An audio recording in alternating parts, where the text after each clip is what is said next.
إن الحمد لله نحمده ونستعينه ونستغفره ونعوذ بالله من شرور أنفسنا ومن سيئات أعمالنا من يهده الله فلا مضل له ومن يضلل فلا هادي له وأشهد أن لا إله إلا الله وحده لا شريك له وأشهد أن محمدا عبده ورسوله sallallahu aleyhi ve sellem. Uşaqlar, bu gün sizinlə dərsimiz Məhərrəm ayı barədə olacaq. Məhərrəm ayı Hicri ilin ilk ayıdır. Məhərrəm ayı Hicri ilin ilk ayıdır. Yəni, müsəlman təqvimində ilin birinci ayı Məhərrəm ayıdır. Bu ay sadəcə yeni ilin başlanğıcı deyil. O, Allahın xüsusi dəyər verdiyi aylardan biridir. Buna görə də salih sələflərimiz bu ayı digər aylardan fərqli qarşılamışlar. Onu ibadət və salih əməllərlə keçirməyə çalışmışlar.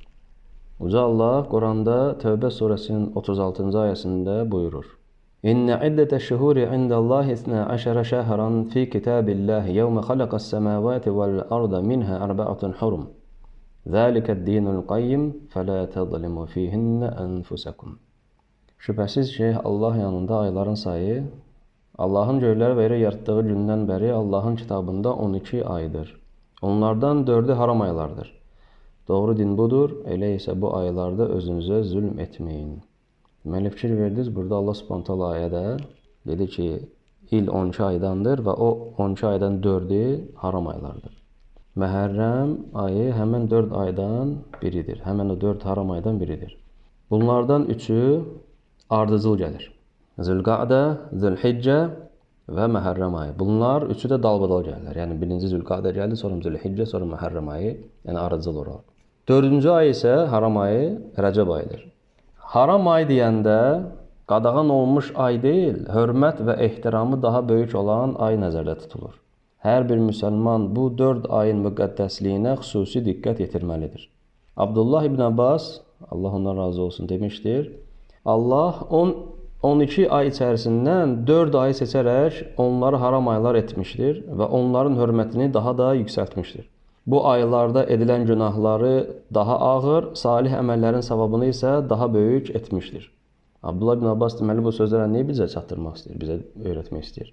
Ki Allah Subhanahu taala bu 12 aydan 4-ünü haram edib və bu aylarda edilən pis əməllər, yəni günahlar daha ağırdır. Yaxşı əməllər, savab əməllər isə onun savabı daha çoxdur. Ona görə buna fikir vermək lazımdır. Qatadə rahimehullah, Allah onun rəhmətini demişdir. Allah yaratdıqları içərisindən istədiyini seçmişdir. Mələklərin arasından elçilər seçmişdir. İnsanlar arasından peyğəmbərlər seçmişdir. Sözlərin arasından öz zikrini seçmişdir. Məkanlar arasından məscidləri seçmişdir. Aylar arasından Ramazanı və haram ayları seçmişdir. Günlər arasından cümə gününü seçmişdir. Gecələr arasından isə Qədr gecəsini seçmişdir. Elə isə Allahın ucaltdığını siz də uca tutun. Bu Qatadənin sözləridir. Uşaqlar, bilin ki, Ramazandan sonra ən fəzilətli oruc Məhərrəm ayında tutulan orucdur. Buna dəlil Əbu Hüreyrədən radiyallahu anhu rəvayət olunan hədisdir. Əbu Hüreyrə rəvayət edir ki, Məhəmməd Peyğəmbər sallallahu aleyhi və səlləm belə buyurmuşdur. Əfdalü siyami bə'də Ramazana şəhrullahil muharram. Ramazan ayından sonra ən fəzilətli oruc Allahın ayı olan Məhərrəm ayında tutulan orucdur. Diqqət edin, Peyğəmbər sallallahu aleyhi və səlləm bu hədisdə Məhərrəm ayını Allahın ayı adlandırdı. Yəni, Şəhrullah, Allahın ayı. Əlbəttə, bütün aylar Allahındır. Lakin bir şeyin Allaha xüsusi şəkildə aid edilməsi onun dərəcəsinin yüksək olduğunu göstərir. Bu, məsələn, Kəbənin Beytullah adlandırılmasına bənzəyir. Beytullah Allahın evi deməkdir. Aydın məsələdir ki, bütün yerlər Allahındır. Və bu demək deyil ki, o evdə Allah yaşayır. Yəni, belə o demək deyil. Lakin Kəbənin xüsusi şərəfinə görə ona bu ad verilmişdir. Eləcə də Məhərrəm ayı, Şəhrullah adlandırılması onun xüsusi fəzilətinə görədir. Hafiz Əs-Suyuti, İslam alimlərindən biri, rahimehullah, demişdir. Məndən soruşdular, nə üçün Məhərrəm ayı digər aylardan fərqli olaraq Allahın ayı adlandırılmışdır? Halbuki onunla eyni dərəcədə və hətta ondan daha fəzilətli olan aylar da var. Məsələn, Ramazan ayı. Və alim deyir ki, mən bu suala cavab verən bir izah tapdım. Bu adlandırmanın mahiyyəti ondandır ki, yəni bu belə Məhərrəm ayının belə ad verilməsinə, yəni Şəhrullah adlandırılmasının Mahiyyəti ondan ibarətdir ki, bu ayın adı cahiliyyət dövründəki digər qameri ayların adlarından fərqli olaraq İslami addır. Alim davam edir sözlərinə. Cahiliyyət dövründə Məhərrəm ayını Səfərül Əvvəl, ondan sonraki ayı isə Səfərül Səni adlandırırlar. İslam gəldikdə isə Allah bu ayı Əl-Muharrəm adlandırdı. Buna görə də bu ay Allaha nisbət edilmişdir. Yəni buradan bizə İslam alimi Hafiz Əs-Suyuti rahimehullah bildirir ki, o düşündü, niyə görə Məhərrəm ayı belə bir fəzilətlə xüsuslənib? Yəni, niyə görə məhz o ayı Peyğəmbər s.ə.v Allahın ayı adlandırmışdır? O halda ki, bu aydan, məsələn, Məhərrəm ayından daha fəzilətli aylar da var da, hə? Və alim özü dedi ki, məsələn, Ramazan ayı. Və o dedi ki, mən düşündüm və gördüm ki, bu ilin 12 ayının bütün ayların adları cahiliyyə dövründə olan adlardır. Hə? Bir dənə Məhərrəm ayından başqa. Çünki Məhərrəm ayı cahiliyyə dövründə Səfərül Əvvəl adlanırdı. Səfərül Əvvəl. Amma İslam gələndən sonra Peyğəmbər s.ə.v o adı dəyişdirdi. Çünki Allah subhanət hala o ayın adını qoydu Əl-Muharrəm. Ona görə o xüsuslənir başqa aylardan. Əbu Osman Ən-Nəhdi demişdir. Onlar, yəni salih sələflər, 3 ayın 10 gününü xüsusilə uca tutarlar, yəni əzəmətləndirərlər. Zilhiccə ayının ilk 10 günü, Ramazan ayının son 10 günü və Məhərrəm ayının ilk 10 gününü. Beləliklə, inşallah, biz öyrəndik ki, Məhərrəm ayı gəldikdə biz bu ayı ibadətlə dəyərləndirməliyik. Yəni ki, ibadətlərimizi daha da artırmalıyıq. Nafilə oruç tutmalıyıq, Qurandan daha çox oxumalıyıq, valideynlərə kömək etməliyik, sədəqə verməliyik və digər yaxşı işləri daha çox etməliyik bu ayda. Bütün Məhərrəm ayı fəzilətli olsa da, onun içində ilin ən böyük günlərindən biri olan Aşura günü var.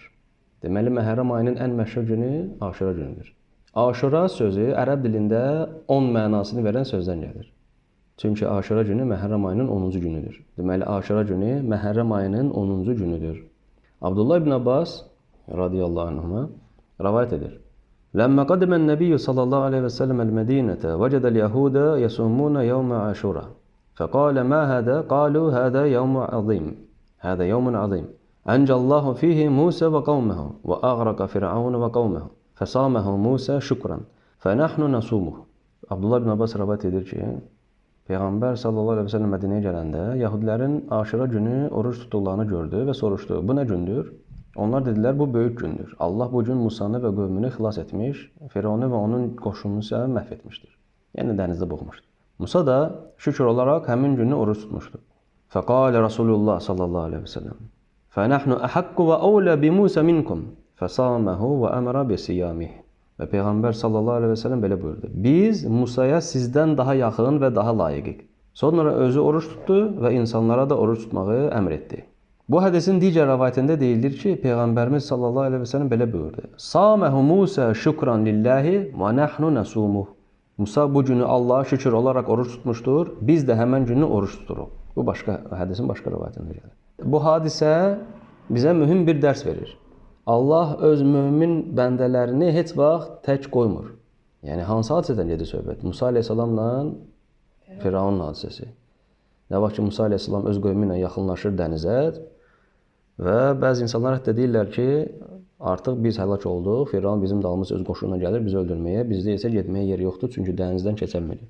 Amma Musa aleyhissalam Peyğəmbərdir, Allahın seçilmiş elçilərindəndir və o dedi ki, xeyr, Rəbbim məni tərk etməz, o məni düz yolla aparar. Yəni, Allah subhanət hala təvəkkül etmişdi və Allah subhanət hala təslim olmuşdu. Və Allah nə deyirdi, onu da eləyirdi. Və ona görə Allah subhanət hala ona deyir ki, əsa ilə dənizə vur və dəniz aralandı, onlar oradan keçdilər, hamısı və sonra da Firavun öz qövmü ilə o dəniz aralandığı yerdən də keçmək istəyəndə onlar hamısı sonra keçdilər ki, gəlib çatsınlar Musaya və onun qövmünə ki, onları məhv etsinlər. Amma Allah subhanət hala onların özlərini orada məhv etdi. Və burada biz nə öyrənirik ki, Allah öz mömin bəndələrini heç vaxt tək qoymur. Musa Peyğəmbər və onun qövmü çətin vəziyyətdə olsalar da Allah onlara kömək etdi və Firavunun zülmündən xilas etdi. Beləliklə bu gün, yəni Aşura günü bizə Allahın köməyini və mərhəmətini xatırladır. Aşura gününün orucunu hətta cahiliyyət dövründə ərəblər də tuturdular. Bayaq biz hədis oxuduq sizinlə ki, Abdullah ibn Abbasın rivayətində ki, Peyğəmbər sallallahu əleyhi və səlləm Mədinəyə gələndə görür ki, yəhudilər oruç tuturlar və Peyğəmbər sallallahu əleyhi və səlləm soruşanda ki, bu nə gündür, siz oruç tutursunuz? Onlar deyirlər ki, bu gün Musa aleyhissalam, Allah subhanahu Musa aleyhissalamı xilas edir, onun qövmünü xilas edir və s. Bayaq oxuduğumuz ayədə, hədisdə. Bu o demək deyil ki, Peyğəmbər sallallahu Aşura günü barədə heç nə bilmirdi. Bu o demək deyil ki, Peyğəmbər sallallahu ondan qabaq Aşura günü barədə heç nə bilmirdi və Aşura günü oruç tutmurdu. Xeyr. Bizdə rivayətlər var. Ayşədən gələn rivayət var. Abdullah ibn Ömərdən gələn rivayətlər var. Allah onların əksinə razı olsun. Harda ki, onlar açıq-aydın deyirlər ki, cahiliyyət dövründə ərəblər, Qureyş və digər ərəblər onlar Aşura gününü tuturlar oruc. Və onlar bilirlər ki, Aşura günü nə ilə bağlıdır. Onun fəzilətini bilirdilər. Peyğəmbər də sallallahu əleyhi və səlləm həmin gün oruç tuturdu və onun sahabeləri də o gün oruç tuturdu. Hətta Məkkədə olduğu müddətdə. Mədinəyə köçməzdən qabaq, Mədinəyə hicrət etməzdən qabaq. Amma sonra onlar Mədinəyə köçəndən sonra onlar həmin Aşura gününü oruç tutmağı davam edirdilər.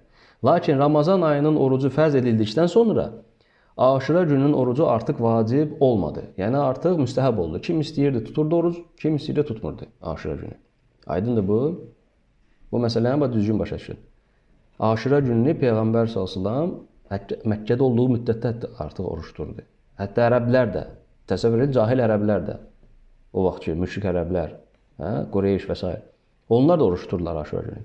Və hətta o vaxtları Ramazan orucu fərz edilməzdən qabaq müsəlmanlar üçün Aşura günü oruç tutmaq vacib idi. Sonra Ramazan ayı orucu nazil ondan sonra Ramazan ayında oruç tutmaq vacib ediləndən sonra Aşura günü orucu artıq müstəhəb oldu, vacib olmadı. Aşura gününün ən böyük xüsusiyyətlərindən biri həmin gün tutulan orucun savabıdır. Bu barədə bir neçə hədis sizə oxuyacağam. Peyğəmbər sallallahu əleyhi və səlləm belə buyurmuşdu. Siyamu yevmi Aşura inni əhtəsibu alallahi an yukaffira as-sanatallati qablah. Aşura günü tutulan orucun əvvəlki ilin günahlarına kəffərə olacağını Allahdan ümid edirəm. Bu çox böyük bir müjdədir. Peyğəmbər sallallahu əleyhi və səlləm burada deyir, əhtəsibu, yəni ümid edirəm ki, bunu hədis alimləri izah ediblər ki, İslam alimləri ki, burada bu sözlərin mənası odur ki, yəni ki, Allah Subhanahu taala mütləq belə edəcək. Yəni ki, mütləq onun əcri, yəni savabı belə olacaq. Peyğəmbər sallallahu əleyhi və səlləm deyir ki, mən ümid edirəm ki, Allah Subhanahu taala bu günün orucu ilə, Aşura günün orucu ilə keçən ilki, əvvəlki ilin günahlarına kəffarə edər. Yəni təsəvvür elə sən bir gün oruç tutursan və keçən ilki günahlara kəffarə olur. Əlbəttə alimlər izah ediblər ki, burada kiçik günahlar nəzərdə tutulur. Çünki böyük günahlar onlar ancaq tövbə ilə silinir. Yəni ki, böyük günahlar üçün tövbə etmək lazımdır. Abu Qatada radiyallahu anh rivayet edir ki, bir nəfər Aşura günü oruç tutan adam barədə Peyğəmbərdən sallallahu əleyhi və səlləm soruşanda o sallallahu əleyhi və səlləm belə cavab vermişdir. Zəka savmu sanatin. O bir ilin orucuna bərabərdir. Yəni bu hədisdən biz başa düşürük ki, başqa bu hədisdir. İbn Hibbanda gəlir bu hədis, Şeyx Albani də hədis sahib bu hədisi. Bu hədisdən biz öyrənirik ki, Aşura gününün orucu həmçinin bir ilin orucuna bərabərdir savabda. Ey müsəlman, bir düşün. Cəmi bir gün oruç tutursan və Allah sənə böyük savab və bağışlama vəd edir. Allahın mərhəməti həqiqətən çox genişdir. Elhamdülillah. Peyğəmbər sallallahu əleyhi və səlləm ömrünün sonlarında belə buyurmuşdu. La'in baqitu ila qabilin la asumannat tasi'a. Əgər gələn ilə qədər yaşasam, 9-cu günü də oruç tutacağam. Orada müxtəlif rivayətlər var. Burada hər birinin ümumiyyətcə hamısını bir yerə yığsan, orada ümumi məna odur ki, Peyğəmbər sallallahu əleyhi və səlləm demişdi ki, əgər mən gələn ilə sağ çıxsam inşallah 9-cu günü də, yəni Məhərrəm ayının 9-cu günü də oruç tutacağam. 9-cu gün, yəni Aşura günündən bir gün qabaq. Çünki Aşura günü 10-cu gündür. Peyğəmbər s.ə.v demişdi ki, əgər gələn ilə sağ çıxsam inşallah, mən 9-cu günü də oruç tutacağam. Amma növbəti il gəlmədən Peyğəmbərimiz s.ə.v vəfat etdi. Yəni 9-u 10-u tutmadı. Bu səbəbdən də alimlər demişlər ki, Məhərrəm ayında Aşura gününün oruç tutmasının 3 variantı var. Yəni kim istəyir, tək Aşura günü oruç tutur, ayın 10-u. Kim istəyir, həm ayın 9-u tutur, yəni bir gün qabaq, həm də Aşura günü ayın 10-u tutur, 9-u və 10-u. Kim də istəyirsə, həm ayın 9-u tutur, bir gün qabaq, həm ayın 10-u tutur, yəni həm Aşura günü özü, və həm bir gün sonra tutur, ayın 11-i. Bəzi alimlər də deyirlər ki, bu daha yaxşıdır, bu daha əfzəldir.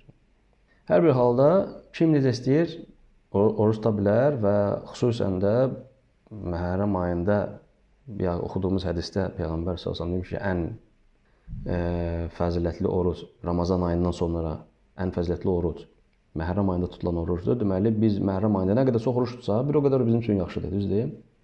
Burada həmçinin Məhərrəm ayı ilə bağlı və Aşura günü ilə bağlı bir məsələni də sizin diqqətinizi çatdırmaq istəyirəm. Bəzi insanlar düşünürlər ki, Aşura xüsusi bir bayram günüdür. Əslində belə deyil. İslamda müsəlmanların iki böyük bayramı var. Biz də bunu bilirik. Ramazan bayramı, bir də Qurban bayramı. Aşura isə oruc, dua və ibadət günüdür. Əbu Musa Əl-Əşəri radiyallahu anh rivayet edir ki, Yahudilər Aşura gününü bayram kimi qəbul edirdilər. Peyğəmbər isə sallallahu aleyhi və səlləm müsəlmanlara həmən günü oruç tutmağı əmr etmişdir. İslamda bayram günü biz bilirik ki, oruç tutmaq qadağandır. İslamda qadağandır bayram günü oruç tutmaq. Və bu hədis, Əbu Musa Əl-Əşəridən rivayet olan hədis, sübutdur ki, Aşura gününü bayram seçmək qadağandır. Aşura gününü bayram kimi seçmək, bayram etmək qadağandır. Çünki əgər Peyğəmbər sallallahu özü oruç tuturdu və sahabelər də tuturdu və onları təşviq edirdi. Hətta Ramazandan qabaq Aşura günü oruç tutmaq vacib idi.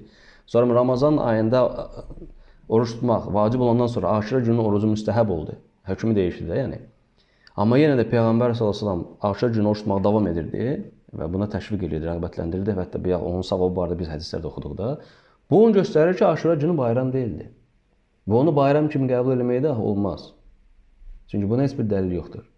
Necə görkəmli İslam alimi Şeyxülislam İbn Teymiyyə rahimehullah demişdir, Peyğəmbərdən sallallahu aleyhi və səlləm, onun sahabələrindən, 4 məzhəbin heç bir imamından Aşuranın bayram olduğuna dair heç bir dəlil gəlməmişdir.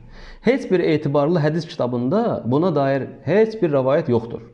Deməli, müsəlman üçün bu gün, yəni Aşura günü, şənlik və ya mərasim günü deyil. Allaha yaxınlaşmaq günüdür. Yəni, Aşura günü ən yaxşı edə biləcəyimiz oruç tutmaq, Allah'a çoxu zikr etmək, dua eləmək, yaxşı işlər görmək və s. Yəni, bu bayram deyil. Aşura günü ilə bağlı bəzi insanlarda yanlış inanclar da var. Tarix boyu müəyyən qrup insanlar Aşura gününü yaz mərasiminə çeviriblər. İndiyə qədər də bəzilər bunu etməkdə davam edirlər. Yəni, buna heç bir əsas yoxdur. Çünki Peyğəmbər sallallahu və onun sahabələri belə şey etməyiblər. Yəni, məsələn, bu günü matəm gününə çevirirlər. Özlərinə zərər vururlar, başlarını yarırlar, zəncirlə vururlar özlərini. Xüsusi mərasim keçirirlər. Bu günlə əlaqədar xüsusi yeməklər bişirirlər və hətta bunu ibadət hesab edirlər. Uydurma dualar və namazlar icad edirlər. Hətta bəziləri bu günü, bəzi başqaları isə bu günü dini bayram edirlər. Dini bayram sayılır. Biz bayaq dedik ki, bu bayram deyil və bunu bayram kimi qeyd etmək olmaz. Həmçinin bu matəm də deyil. Müsəlman üçün isə ən doğru yol Qurana və səhih sünnəyə tabe olmaqdır. Əgər bir əməli Peyğəmbər sallallahu aleyhi və səlləm etməyibsə və onun sahabələr etməyibsə və ilk müsəlmanlar tanımayıblarsa bu əməli, yəni etməyiblərsə, onların vaxtında bu olmayıbsa, onda həmən əməli dininə aid etmək düzgün deyil. Bəli, müəyyən tarixi hadisələr bu gündən üst-üstə gəlib. Məsələn, Peyğəmbərin sallallahu aleyhi və səlləm vəfatından təxminən 50 il sonra onun nəvəsi, sevimli nəvəsi Hüseyn İbn Əli radiyallahu anhum, Allah onlarımızdan razı olsun, Kərbala deyilən yerdə şəhid edilmişdir. O və onun ailəsinə hücum çəkilmişdir zalimlər tərəfindən və onlar onu və bir çox ailə üzvlərini öldürmüşlər. Bu əlbəttə ki, fəlakətdir. Bu əlbəttə ki, müsibətdir. Yəni, dəhşətli bir faciədir və heç bir müsəlman buna heç vaxt sevinə bilməz. Allaha iman gətirən, Peyğəmbərə iman gətirən insan heç vaxt buna sevinə bilməz, heç vaxt bundan razı qalmaz. Biz Məhərrəm ayında deməli, nə etməliyik? Allaha daha çox zikr etməliyik, Qurandan daha çox oxumalıyıq, valideynlərə yaxşılıq etməliyik, onlarla daha yaxşı davranmalıyıq. Çünki bu ən böyük yaxşı əməllərdən biridir və bu barədə biz sizin çox oxumuşuq və Allaha yaxınlaşdıran əməllərdəndir. Allahın razı qaldığı və əmr etdiyi əməllərdəndir. Günahlardan uzaq durmalıyıq, Aşura günü oruç tutmağa çalışmalıyıq. Kiminsə imkanı varsa bir gün qabaq və ya bir gün sonra oruç tutsun. Peyğəmbərin sallallahu aleyhi və səlləm sünnəsini öyrənib əmr etməliyik. Unutmayaq ki, Allah qatında böyük olmaq üçün yaşın böyük olması lazım deyil. Sahabələrin arasında çox gənc yaşlarında böyük əməllər edən insanlar da olmuşdur. Bəlkə də bu Məhərrəm ayı sənin həyatında Allaha daha da yaxınlaşdığın ay olacaq. Ona görə bu fürsəti əldən buraxma. Biz hal-hazırda Məhərrəm ayındayıq. Məhərrəm ayı artıq daxil olub və Məhərrəm ayının 10-u inşallah Aşura günüdür. Deməli, Məhərrəm ayı Hicri ilin ilk ayıdır. və Allahın müqəddəs etdiyi aylardan biridir. Bu ay xüsusilə ibadət, salih əməllər və oruc üçün böyük fürsətdir. Aşura günü isə Məhərrəm ayının ən fəzilətli günüdür və ilin ən fəzilətli günlərindən biridir. Bu gün oruç tutmaq Peyğəmbərin sallallahu aleyhi və səlləm sünnəsidir və böyük savaba səbəb olur. Gəlin yeni hicri ili Allahın razılığını qazanmaq niyyəti ilə başlayaq. Çünki ən gözəl yeni il insanın Allahla münasibətini yaxınlaşdırdığı yeni ildir. Allah bizi Məhərrəm ayının bərəkətindən faydalanan və Aşura gününün savabını qazanan qullarından etsin. Bu günlük bu qədər. Subhanakallahumma bihamdik. Əşhədu en la ilahe illa ent. Estağfirukallahumma və etûbü ileyk.